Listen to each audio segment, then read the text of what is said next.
স্বাগতম তোমাদের প্রিয় চ্যানেল অধ্যয়ন শুরু করার আগে বইটি খুলে রাখুন আর আমার সাথে পড়তে থাকুন। আমাদের এই ছোট্ট চ্যানেলটি সাবস্ক্রাইব করতে ভুলবেন না। চলুন শুরু করি। Northern India, Swami Dayanand Saraswati, 1824–83, and Arya Samaj, 1875. The Arya Samaj movement emerged as a reaction to Western influences. The founder, Swami Dayanand, denounced Western ideas and sought to revive the ancient religion of the Aryans. His slogan was, "Go back to the Vedas", which meant revival of Vedic learning and Vedic purity of religion and not revival of Vedic times. Hence, his movement is called revivalist in form, not in content. He displayed modernity in many aspects and held patriotic views on national problems. উত্তর ভারত, স্বামী দয়ানন্দ সরস্বতী 1824–83 এবং আর্য সমাজ 1875। আর্য সমাজ আন্দোলন পশ্চিমা প্রভাবের প্রতিক্রিয়া হিসেবে আবির্ভূত হয়। প্রতিষ্ঠাতা স্বামী দয়ানন্দ পাশ্চাত্য ধারণার নিন্দা করেছিলেন এবং আর্যদের প্রাচীন ধর্মকে পুনরুজ্জীবিত করার চেষ্টা করেছিলেন। তার স্লোগান ছিল, বেদে ফিরে যাও, যার অর্থ বৈদিক শিক্ষার পুনরুজ্জীবন এবং ধর্মের বৈদিক বিশুদ্ধতার এবং বৈদিক যুগের পুনরুজ্জীবন নয়। তাই তার আন্দোলনকে বলা হয় পুনরুজ্জীবনবাদী আকারে, বিষয়বস্তুতে নয়। তিনি অনেক দিক দিয়ে আধুনিকতা প্রদর্শন করেছিলেন এবং জাতীয় সমস্যাগুলির উপর দেশপ্রেমিক মতামত রাখতেন। Swami Dayanand, 1824–83, was born as Mulshankar in a Brahmin family in the old Morvi state in Gujarat. He acquired a good insight into Vedic literature, philosophy and ethics from his father, who was a great Vedic scholar himself. In 1845, Dayanand left home and for the next 15 years wandered as an ascetic in the country studying yoga. স্বামী দয়ানন্দ 1824–83 গুজরাটের পুরানো মরভি রাজ্যে একটি ব্রাহ্মণ পরিবারে মূলশঙ্কর হিসাবে জন্মগ্রহণ করেছিলেন। তিনি তার পিতার কাছ থেকে বৈদিক সাহিত্য, দর্শন এবং নীতিশাস্ত্র সম্পর্কে একটি ভালো অন্তর্দৃষ্টি অর্জন করেছিলেন, যিনি নিজে একজন মহান বৈদিক পণ্ডিত ছিলেন। 1845 সালে দয়ানন্দ বাড়ি ছেড়ে চলে যান এবং পরবর্তী 15 বছর যোগব্যায়াম অধ্যয়নরত দেশে তপস্বী হিসাবে ঘুরে বেড়ান। In 1875, Swami Dayanand founded the first Arya Samaj unit in Bombay. A few years later, the headquarters of the Arya Samaj were established at Lahore. Henceforth, Dayanand extensively toured India for the purpose of propagating his ideas. 1875 সালে স্বামী দয়ানন্দ বোম্বেতে প্রথম আর্য সমাজ unit প্রতিষ্ঠা করেন। কয়েক বছর পর আর্য সমাজের সদর দপ্তর লাহোরে প্রতিষ্ঠিত হয়। এরপর থেকে দয়ানন্দ তার ধারণা প্রচারের উদ্দেশ্যে ব্যাপকভাবে ভারত সফর করেন। Ideas and teachings of Dayanand Saraswati. Dayanand's aim was to unite India religiously, socially and nationally, Aryan religion to be the common religion, society to be classless and casteless, and India to be a nation free from any foreign domination. Dayananda সরস্বতীর ধারণা ও শিক্ষা। দয়ানন্দের লক্ষ্য ছিল ভারতকে ধর্মীয়, সামাজিক এবং জাতীয়ভাবে একত্রিত করা, আর্য ধর্মকে সাধারণ ধর্ম, সমাজকে শ্রেণীহীন ও বর্ণহীন এবং ভারতকে একটি বিদেশি আধিপত্য থেকে মুক্ত জাতি হিসেবে গড়ে তোলা। He gave the slogan, "Go back to the Vedas", as he considered the Vedas as the original seed of Hinduism. However, his belief in the Vedas as infallible gave his teachings an orthodox way. তিনি বেদকে হিন্দু ধর্মের মূল বীজ বলে মনে করায় তিনি বেদে ফিরে যাও স্লোগান দেন। যাই হোক, বেদকে অমূলক বলে তার বিশ্বাস তার শিক্ষাকে একটি গোড়া রং দিয়েছে।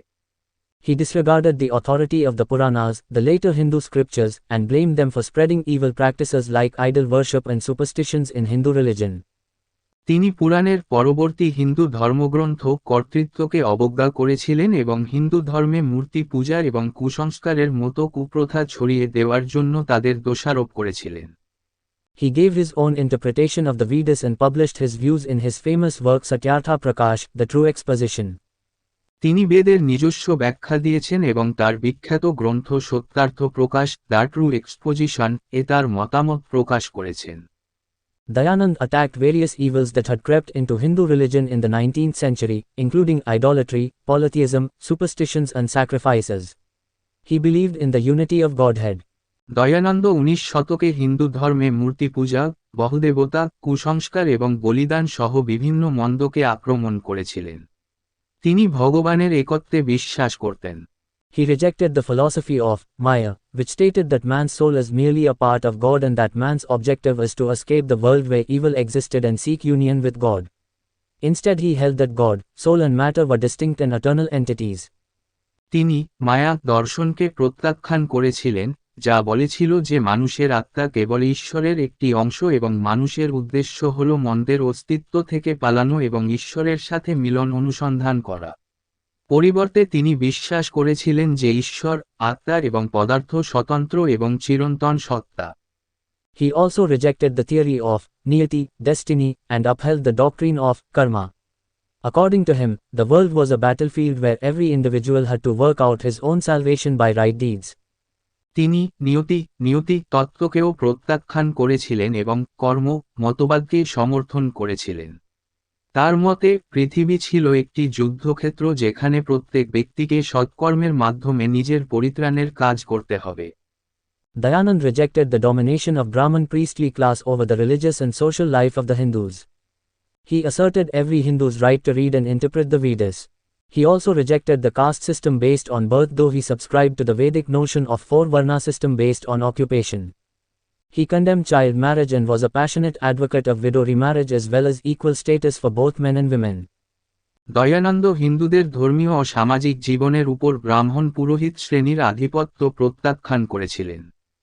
তিনি প্রত্যেক হিন্দুর বেদ পাঠ ও ব্যাখ্যা করার অধিকারের প্রতি জোর দিয়েছিলেন। তিনি জন্মের উপর ভিত্তি করে বর্ণপ্রথাকেও প্রত্যাখ্যান করেছিলেন, যদিও তিনি পেশার উপর ভিত্তি করে চার বর্ণ ব্যবস্থার বৈদিক ধারণার সাবস্ক্রাইব করেছিলেন। তিনি বাল্যবিবাহের নিন্দা করেছিলেন এবং বিধবা পুনর্বিবাহের পাশাপাশি নারী ও পুরুষ উভয়ের জন্যই সমান মর্যাদার প্রবক্তা ছিলেন। Contributions. The most phenomenal contribution of Arya Samaj has been in the field of social reform and spread of education. The Samaj laid great emphasis on brotherhood of man, equality of sexes, and values of justice, love and charity towards all. It established the Dayanand Anglo-Vedic institutions, DAV, all over the country with the aim of providing the best of Eastern and Western learning. The nucleus for the DAV movement was provided by the Anglo-Vedic school established at Lahore in 1886. The orthodox elements of the Samaj set up the Gurukul Pathshala at Haridwar in 1902. অবদানসমূহ: সমাজ সংস্কার ও শিক্ষার প্রসারের ক্ষেত্রে আর্য সমাজের সবচেয়ে অসাধারণ অবদান।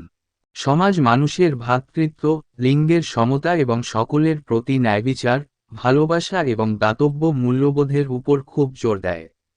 এটি প্রাচ্য এবং পাশ্চাত্য শিক্ষার সর্বোত্তম প্রদানের লক্ষ্যে সারা দেশে দয়ানন্দ অ্যাংলো বেদিক ইনস্টিটিউশন ডিএভি প্রতিষ্ঠা করে। 1886 সালে লাহোরে প্রতিষ্ঠিত অ্যাংলো বৈদিক স্কুল দ্বারা ডিএভি আন্দোলনের নিউক্লিয়াস সরবরাহ করা হয়েছিল। সমাজের গোড়া উপাদানগুলি 1902 সালে হরদারে গুরুকুল পাঠশালা স্থাপন করেছিল। As a disciplined Hindu organization, the Samaj succeeded in protecting Hindu society from the onslaught of Christianity and Islam. The Samaj started the Shuddhi movement to convert non-Hindus to Hinduism. একটি সুশৃঙ্খল হিন্দু সংগঠন হিসেবে সমাজ হিন্দু সমাজকে খ্রিস্টান ও ইসলামের আক্রমণ থেকে রক্ষা করতে সফল হয়। সমাজ অহিন্দুদের হিন্দু ধর্মে ধর্মান্তরিত করার জন্য শুদ্ধি আন্দোলন শুরু করে। On the political front, it raised the slogan of India for Indians and infused a spirit of intense patriotism. The Samaj produced several eminent national leaders like Lala Hansraj, Pandit Guru Dutt and Lala Lajpat Rai. রাজনৈতিক ফ্রন্টে এটি ভারতীয়দের জন্য Bharat slogan তুলেছিল এবং তীব্র দেশপ্রেমের চেতনা জাগিয়েছিল। সমাজ লালা হংসরাজ, পণ্ডিত গুরু দত্ত এবং লালা লাজপত রায়ের মতো বেশ কয়েকজন বিশিষ্ট জাতীয় নেতা তৈরি করেছিল। The Arya Samaj movement succeeded in undermining the superiority of the white race and reinstilling a sense of pride among the Hindus. আর্য সমাজ আন্দোলন শ্বেতাঙ্গ জাতির শ্রেষ্ঠত্বকে খর্ব করতে এবং হিন্দুদের মধ্যে গর্ববোধ পুনঃপ্রতিষ্ঠা করতে সফল হয়েছিল।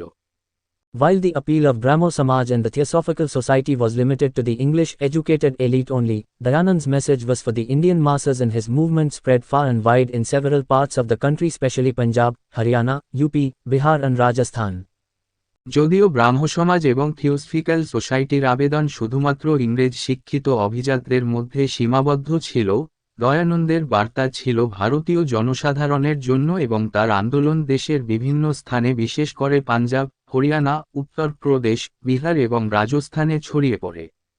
Shiv Narain Agnihotri, 1850 to 1929, and Deva Samaj, Lahore, 1887.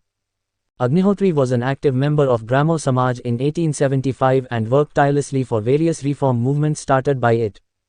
In 1887, he resigned from the Brahmo Samaj to form a new society, the Deva Samaj.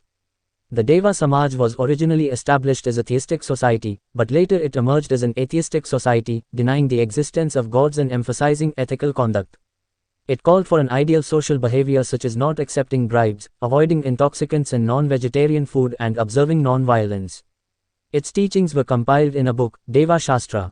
Shiva Narayan Agnihotri 1850 থেকে 1929 এবং দেব সমাজ লাহোর 1887। অগ্নিহোত্রী 1875 সালে ব্রাহ্ম সমাজের একজন সক্রিয় সদস্য ছিলেন এবং এর দ্বারা শুরু হওয়া বিভিন্ন সংস্কার আন্দোলনের জন্য অক্লান্ত পরিশ্রম করেছিলেন। 1887 সালে তিনি একটি নতুন সমাজ, দেব সমাজ গঠনের জন্য ব্রাহ্ম সমাজ থেকে পদত্যাগ করেন। দেব সমাজ মূলত একটি আস্তিক সমাজ হিসাবে প্রতিষ্ঠিত হয়েছিল, কিন্তু পরে এটি একটি নাস্তিক সমাজ হিসাবে আত্মপ্রকাশ করে, দেবতাদের অস্তিত্বকে অস্বীকার করে এবং নৈতিক আচরণের উপর জোর দেয়। এটি একটি আদর্শ সামাজিক আচরণের আহ্বান জানিয়েছে, যেমন ঘুষ গ্রহণ না করা, নেশাজাতীয় দ্রব্য এবং আমিষ খাবার এড়িয়ে চলা এবং অহিংসা পালন করা। এর শিক্ষাগুলি দেবশাস্ত্র নামে একটি গ্রন্থে সংকলিত হয়েছিল। এখানেই এই ভিডিওটি শেষ করলাম। পরবর্তী ভিডিওতে আমরা বাকিটা পড়ব।